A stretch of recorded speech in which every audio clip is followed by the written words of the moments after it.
Bonjour et bienvenue au quart d'heure neuro. Comme toutes les semaines, on va répondre à vos questions et le mercredi, on vous donnera des petites applications pratiques. Cette semaine, voilà, on a le regret de vous annoncer que Romain n'est pas là juste aujourd'hui, mais il reviendra. Donc voilà. Euh, on a deux questions. En fait, on avait deux questions qui étaient posées, et puis en discutant un peu, on s'est dit, tiens, il peut y avoir une relation, on peut prolonger là-dessus. Donc, on va vous poser ces deux questions qu'on nous a posées. La première, c'est, j'utilise des bandes élastiques au niveau des genoux là, pour développer mes fessiers, mais je ne vois pas de progrès. La deuxième question, c'est, comment devient-on un bon coach? Alors Hmm. voilà, Ça, c'est le titre c'est putaclic, vaste. tu sais. Ouais, c'est clair. Donc, bon, on va partir sur les fessiers, sur le popotin, et puis après, on va aller sur le coach. Ça marche? Ça marche, pour Alors, moi. En tout cas, vu que je suis tout seul. yeah. Ouais, c'est vrai. C'est vrai. Euh, Comment on appelle quand il y a un dialogue à plusieurs? Parce que monologue, c'est quand tu es seul, dialogue, c'est quand tu es deux. Un C'est trialogue, deux ou un plus. trilogue, Enfin, j'en sais rien. deux ou plus? Ok, je sais pas. Une Ouais. discussion. C'est un Allez, peu go. les questions de merde, c'est comme pourquoi les pingouins ont des genoux, ont pas de genoux, tu vois. Donc, j'utilise des bandes élastiques pour développer mes fessiers, mais je ne vois pas de progrès. Alors, peut-être qu'il faut revoir certaines choses. Déjà, il faudrait les tester, de savoir pourquoi, quelle est une histoire de maillon faible, mais je te laisserai parler de ça. Seb, moi, je vais juste revenir au côté un peu plus réflexe archaïque dans le développement. Dans le développement, les fessiers se développent grâce notamment au rampé. Vous savez, le rampé au sol, où l'enfant il rampe pleinement. C'est là qu'on va venir activer beaucoup de choses. En plus, le rampé, il vient vraiment bien activer aussi les pieds, notamment le gros orteil. Et on sait que dans tous les réflexes liés aux pieds, il y a l'amélioration de la prise en charge du bassin des hanches, etc. Donc, il faut repasser par ces étapes, redévelopper le pied, redévelopper la reptation pour bien redévelopper la reptation va venir développer comment dire, toute la mobilité de la hanche. En fait, c'est là où se met en place vraiment la hanche et tout ce il y a autour, donc les muscles qui sont autour. Donc voilà, peut-être mettre ça déjà en place. Euh, Parce que tu utilises une bande, franchement, au niveau des genoux, c'est vrai que c'est assez commercial et puis ça se vend bien en ce moment sur Internet ou pas. Si tu n'as pas cette activation-là au niveau des fessiers, tu vas continuer à faire ça dans le vent, quoi. Tu vois. Ou alors, même les gens qui ont déjà des bons fessiers, ils pourraient encore avoir un niveau encore supérieur en réactivant peut-être de la reptation. Donc, c'est facile à placer, hein, tu le places ça en échauffement, un petit peu le matin quand tu te lèves, là, tu passes des reptations au sol. Ça amusera tes enfants. Et puis voilà, ça pourrait être cool. En plus, je rajoute juste un dernier truc avant de te passer la parole. Il me semble qu'il y a une étude qui est passée aussi sur le placement de la bande et qu'il y avait plus d'activation quand la bande était placée au niveau des chevilles plutôt que des genoux. Donc voilà, si ça peut éventuellement aider. Donc voilà, moi j'ai fini. Merci, Adrien. Il y a beaucoup de choses, en fait. En fait, c'était marrant. Plus tu parlais, plus il y a des idées qui me venaient en tête que je n'ai pas forcément pensé avant, mais tant mieux. Déjà, je pense que la première chose, et par le biais de la réaptation, donc le rampé, hein, pour faire simple, ce qui est intéressant, c'est surtout qu'on va donner accès à la chaîne postérieure au niveau des fessiers. Et il y a un test qu'on peut faire assez facilement, c'est quand la personne elle est couchée au dos, tu lui demandes, sur le ventre, pardon, tu lui demandes de lever la jambe et tu lui demandes juste si elle ressent plus l'ischio ou le fessier. Tu vois, déjà, c'est un premier test, on va dire mécanique, qui te permet de savoir si déjà tu arrives à recruter le fessier. Ça, je trouve ça intéressant. Déjà, encore une fois, tu ne peux pas recruter un muscle, enfin, tu ne peux pas développer un muscle que tu n'arrives pas à recruter. Donc, déjà, en premier lieu, je dirais, aie accès à ce muscle fessier. Alors là, il y a plusieurs moyens. Donc, tu l'as dit par rapport à la reptation, il y a aussi le système vestibulaire qui est en lien, etc. etc. L'exemple que j'avais donné la semaine passée, lors de quart d'heure neuro de la semaine passée, j'avais donné l'exemple des épaules, que dire l'épaule, elle est là pour assouvir les besoins de la main. Et en tant que bipède qui nous caractérise, en tant que contralatéralité, j'ai envie de te dire que le fessier, on va dire, c'est plus ou moins, ou la hanche, c'est un peu l'épaule du bas du corps. Et je pense que le même principe pourrait être utilisé, à savoir que si tu as une immaturité au niveau du pied, au niveau de la force des muscles intrinsèques du pied, au niveau de la mobilité, etc., il peut y avoir, je pense, une corrélation directe justement sur un fessier que tu arrives un petit peu à moins recruter en mobilité et peut-être en force. Je pense que ça pourrait être intéressant de voir un petit peu ça. Et encore une fois, on est des espèces contralatéraux. Ouais, contralatéraux. Donc en fait, Contralatéral des espèces. c'est vrai que. Merde. On coupera en montage ou pas, c'est pas grave, on est naturel. Mais ce que je veux dire par là, c'est que euh, souvent, ce qui se passe, il y aurait des patterns croisés opposés. Donc ça veut dire quoi? Que peut-être qu'un problème au niveau de l'épaule droite peut avoir un problème au niveau de la hanche gauche, donc opposée. Et du coup, travailler sur l'épaule droite peut donner des biais pour pouvoir recruter, on va dire, la hanche et donc les fessiers à ce niveau-là. Donc voilà un petit peu tout ce qui me vient en tête par rapport à ça. Yes. Et puis il y a peut-être aussi un problème de choix d'exo aussi, tu vois. Ah Tu as ouais, du bah, mal. après là, on le rentre Faut peut-être voir plus au aussi, niveau faut voir le exercice. contexte. Ouais, Oui, c'est ça ça. dépend du contexte. Mais après, perso, les bandes élastiques, hormis pour l'échauffement, pour développer tes fessiers, Mm. ça reste quand même très limité, tu vois. C'est Vaut mieux commercial, utiliser, quoi. C'est ouais, commercial. commercial, mais à mon sens, vaut mieux utiliser des patterns de mouvements qui sont beaucoup plus euh, précis, on va dire, enfin précis, pas forcément précis, plus optimaux, on va dire, pour le développer les fessiers. Tu vois, je ne vais pas aller dans trop complexe, mais tu vois, des fois des squats ou des hip thrusts ou des, les extensions, pas lombaires, mais en mettant le focus plus sur le fessier. En fait, juste respecter la biomécanique du muscle des fessiers si tu veux vraiment le développer, tu vois. Travailler sur les différentes parties de courbe de force et des fonctions même du fessier. Je dirais que c'est juste C'est ça. quoi la courbe de force? Parce que je pense que c'est une athlète, je sais pas trop ce que c'est courbe de force. Bah, disons que tu as différents moments de force dans un pattern de mouvement. On va dire que tu seras peut-être plus fort, on va faire de manière simplifiée, mais effectivement plus en position étirée. Pour, disons que pour faire l'analogie, on va dire par rapport au squat, on va dire que quand tu es tout en bas, ben, tu seras peut-être plus en position étirée versus au hip thrust où la contraction sera maximale quand tu es en haut du mouvement. Donc en fait, une plus en position étirée et l'autre plus en position contractée pour le muscle du fessier. Donc, c'est intéressant de travailler sur plusieurs exos pour venir cibler le même muscle. Alors. Oui, oui.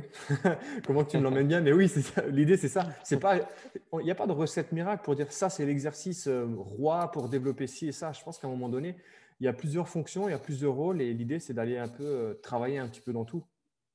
Mais après, là, c'est peut-être Yes. plus au côté entraînement que neuro. Mais encore une fois, je pense qu'en numéro un, s'il y aurait une hiérarchie à mettre, c'est d'abord, sois sûr que tu puisses le recruter et après, tu peux trouver des stratégies d'entraînement qui te Ouais. permettent de le développer. Mais ça ne sert à rien de mettre le développement si tu n'arrives pas à le recruter. Comme le test que j'ai expliqué avant, si à chaque fois tu auras plus d'ischio que de fesses, bah, à un moment donné, tu Mm. auras peut-être plus d'ischio que de fesses. Donc, sois bon dans le recrutement pour pouvoir le développer. Les gens ont beaucoup de mal, hein, parce que, à part vraiment les bodybuilders, tu sais, qui ont une conscience musculaire, mais les gens ont du mal à comprendre, et c'est très basique en fait, hein, c'est un des premiers trucs qu'on doit apprendre quand on fait de la muscu, mais de conscientiser son mouvement. Donc Ouais. peut-être quand tu fais tes mouvements, concentre-toi sur justement tes fesses, tu vois, place des tempos, concentre-toi sur, ouais, je sais pas, il faut que tes fesses elles soient vraiment activées quand tu vas faire tes mouvements, et quand tu sors de tes séries qui ciblent les fessiers, voilà quoi, il faudrait que tu aies du mal à t'asseoir après. Ça serait bien. Tellement. Non, Non, mais mais tu c'est sais, ça. les gens ont du mal à conscientiser le mouvement quand ils le font. Maintenant, on part dans un principe où il faut faire des squats et faut juste soulever une barre lourde ou faut en faire le plus rapidement possible. Mais est-ce que vraiment les muscles sont activés? Donc voilà. Et C'est après, ça. on reviendra sur un déséquilibre postural. Parce que si tu n'actives plus tes muscles, eh ben, à terme, tu vas créer un déséquilibre postural. Justement, la question que je te pose, est-ce que la position assise fait que tu n'arrives pas à recruter ton muscle fessier? C'est à moi que tu la poses. C'est Oui, quoi la question? bah, on est que tous les deux, donc forcément, je ne vais pas me faire des auto-questions. Non, mais tu sais, ça peut être une question philosophique. Tiens, on t'a répondu à ta question, mais on t'en pose une autre, tu sais. C'est ça. C'est très instigateur. Non, mais ouais, peut-être. On sait que la position assise est vachement décriée de toute façon. Et ouais, ça manque peut-être d'activation. Est-ce que le fait d'écraser tes fessiers toute la journée, c'est déjà pas un mal en soi, quoi, tu vois? Donc, ouais, il va falloir le recruter. On bouge pas assez de toute façon, ça c'est clair et net. Et du coup, on peut basculer sur l'autre question, comment devenir un bon coach.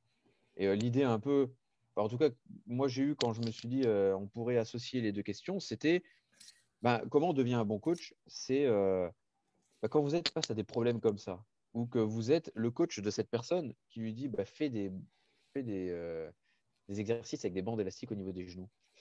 Pour devenir un bon coach, il faut continuer à se former, ne pas se laisser inspirer par tout ce qui est effet de mode sur les réseaux sociaux, parce que du coup, sinon, la pauvre personne, là, elle va faire avec un élastique autour de ses genoux, elle va faire des fessiers, elle va rentrer chez elle, faire du terragun pendant 6 heures, et le lendemain, elle va manger au petit déjeuner du slim fast, j'en sais rien, quoi, mais à un moment, il faut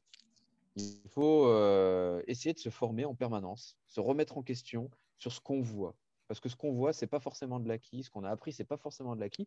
Mais ça ne veut pas dire aussi que ce qu'on a appris à la base, ce n'était pas déjà des bonnes choses. Il faut des fois rester simple. Donc voilà. Là, avant de mettre des bandes élastiques autour de tes fesses, moi, j'ai je ne sais pas combien de phases de progression autour du squat. Je ne parle pas de squat forcément bipodal, mais tu vois, on peut faire tellement de choses autour de ce pattern de mouvement de flexion de jambe, tu vois, pour aller recruter des fessiers avant de mettre des élastiques autour des genoux, quoi. Ok. Voilà, c'est à dire, toi. Ah oui, ouais, qu'est-ce que moi j'ai à dire? Qu'est-ce qu'un bon coach? En un, je dirais qu'il se remette toujours en question. Ça rejoint un petit peu ce que tu dis, mais que la vérité d'aujourd'hui n'est pas celle de demain. Encore une fois, il y a de plus en plus de découvertes. Je pense qu'à un moment donné, tu es obligé, que ce soit par des formations, par des lectures de livres ou de lectures d'articles scientifiques, un petit peu dans tout. Sois juste curieux, pouvoir te remettre en question. Je pense c'est quand même une des qualités principales d'un coach. Et après, pouvoir cibler le bon exercice à la bonne personne. Outre le fait qu'aujourd'hui, on est inondé sur les réseaux d'exercices plus ou moins intéressants, plus ou moins efficaces ou plus ou moins utiles. Mais je pense qu'à un moment donné, choisis le bon exercice pour la personne. Tu vois, on va parler, je vais revenir faire le pont par rapport à ses fessiers et donc lors d'un squat. Aujourd'hui, quand tu fais un squat, peut-être qu'une personne aura peut-être plus une dominante quadriceps et l'autre plus une dominante fesse. Est-ce que le squat serait intéressant pour lui par rapport au muscle des fessiers? Peut-être pas. Je dis ça dépend de la personne, ça dépend de plein de choses. Et je pense que c'est ça, c'est cibler le bon exercice pour la personne par rapport à sa problématique du moment. Voilà. Ouais. Et on se rend compte qu'il y a beaucoup de problèmes quand même proprioceptifs. Les gens n'arrivent pas à des fois cibler leurs fessiers parce qu'ils n'arrivent pas à les ressentir. Tu vois. Et Oui, là, on repart dans du problème proprioceptif. Donc tout à l'heure, tu disais il y a un lien vestibulaire, tu sais, avec le développement du fessier, mais aussi proprioceptif avec la façon de conscientiser votre corps dans l'espace, etc. Et, euh, et ça, c'est important, je pense, pour un coach de nos jours, de venir prendre en compte tous ces mécanismes. En fait, le système nerveux central, il donne des informations, il en reçoit, et des fois, ça ne fonctionne pas bien. Donc, voilà. Donc peut-être que l'idéal, c'est pour devenir un bon coach, il faut peut-être faire la formation labo, reprogrammation neuroposturale. On parle mais aussi de réathlétisation. Et des fois aussi, il y a des gens qui ont du mal à recruter parce qu'ils ont eu un trauma, oui, que bien ce soit sûr. physique ou émotionnel. Donc voilà, et ça, il faut le prendre en compte. Ça, c'est des choses, c'est plusieurs choses à tout ce qu'on dit. C'est des choses qu'on évoque dans la formation, en tout cas, de reprogrammation neuroposturale qu'on a en ligne. Et pour finir là-dessus, je pense que, juste pour pas teaser, on va dire, mais en gros, quand tu comprends comment le mouvement il est fait et que tu sais que tu as un fessier qui est plus inhibé ou que tu n'arrives pas à recruter, souvent, et je vous laisserai faire des recherches, pourquoi on a moins de stabilité, on est moins précis et on est moins bien coordonné. Juste parce que tu as un fessier plus faible. Donc en fait, avoir un fessier faible ou qu'on n'arrive pas à recruter, ce n'est pas le simple problème que tu auras. Tu en auras plein d'autres. Je vous laisserai chercher pourquoi.